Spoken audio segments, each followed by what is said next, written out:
प्रशांत कोरटकर दुबईला पळून गेल्याची माहिती समोर येते सूत्रांकडून। या सगळ्या संदर्भात आता वृत्त कळतंय। महत्त्वाची बातमी, मुंबई हायकोर्टात दिलासा न मिळाल्यानं ही पळवाट आहे का, अशी ही चर्चा आहे। कोलकाता मार्गे कोरटकर दुबईला गेला असल्याचं सूत्रांकडून कळतंय।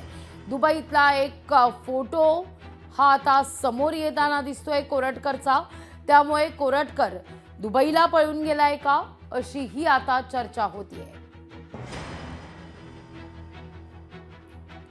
अधिक माहिती घेऊया आपले प्रतिनिधी ज्ञानेश्वर पवार यांच्याकडून। ज्ञानेश्वर, सुरुवातीला कोल्हापूरवरून टीम नागपूरमध्ये पोहोचली, नागपूरमध्ये तपास सुरू झाला, नागपूरच्या टीमकडून सुद्धा कोरटकरचा तपास केला गेला, काही पथकं तयार करण्यात आली, पण आता कोरटकरचा दुबईत असल्याचा एक फोटो समोर येतोय।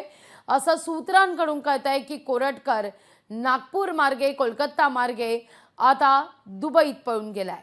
काय नेमकी बातमी? नक्कीच लागवी, खरं जर पाहायला गेलं तर कोरटकरांचा जो फोटो समोर आलेला आहे तो दुबईचा असल्याचं बोललं जात आहे। सध्याला जो आहे तो मोठ्या प्रमाणामध्ये एकूणच व्हायरल होत आहे। आता सध्या माहिती जी सूत्रांकडून मिळते, कोलकाता मार्गे कोरटकर जो आहे तो दुबईला पळून गेल्याची जी आहे ती माहिती समोर येत आहे। एकूणच पाहायला गेलं तर सुरुवातीला जेव्हा इंद्रजित सावंत यांना प्रशांत कोरटकर यांनी धमकीचा फोन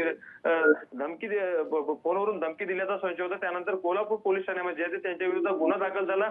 नंतर नागपूरच्या बेलतुरडी पोलीस ठाण्याने त्यांच्या घराला सुरक्षा दिली आणि सुरक्षा दिलेली असताना सुद्धा कोरटकर जो आहे तो पसार होतो आणि न्यायालयाकडून दिलासा न मिळाल्याने त्यानंतर फरार होतो। मात्र अद्याप जे आहे ते कोल्हापूर पोलीस असेल किंवा नागपूर पोलीस आहे, दोघांचे हाती तो लागत नाही। कोल्हापूरचं पथक जे आहे ते यापूर्वी देखील कोरटकर यांच्यावरती गुन्हा दाखल झाल्यानंतर त्यांना शोधण्यासाठी नागपूरमध्ये आलेला होता आणि परवा सुद्धा कोल्हापूरचं पथक जे आहे ते नागपूरमध्ये आलेलं आहे। मात्र अजूनही त्याचा शोध सुरूच आहे। मात्र सध्या स्थितीमध्ये कोरटकरचं जे आहे ते फोटो दुबईमधील व्हायरल होतोय। सध्या कोरटकर जे आहे ते कोलकाता मार्गे दुबईला गेल्याची माहिती मिळते। निश्चित धन्यवाद तुम्ही दिलेल्या एकूणच या सविस्तर माहिती करता ज्ञानेश्वर।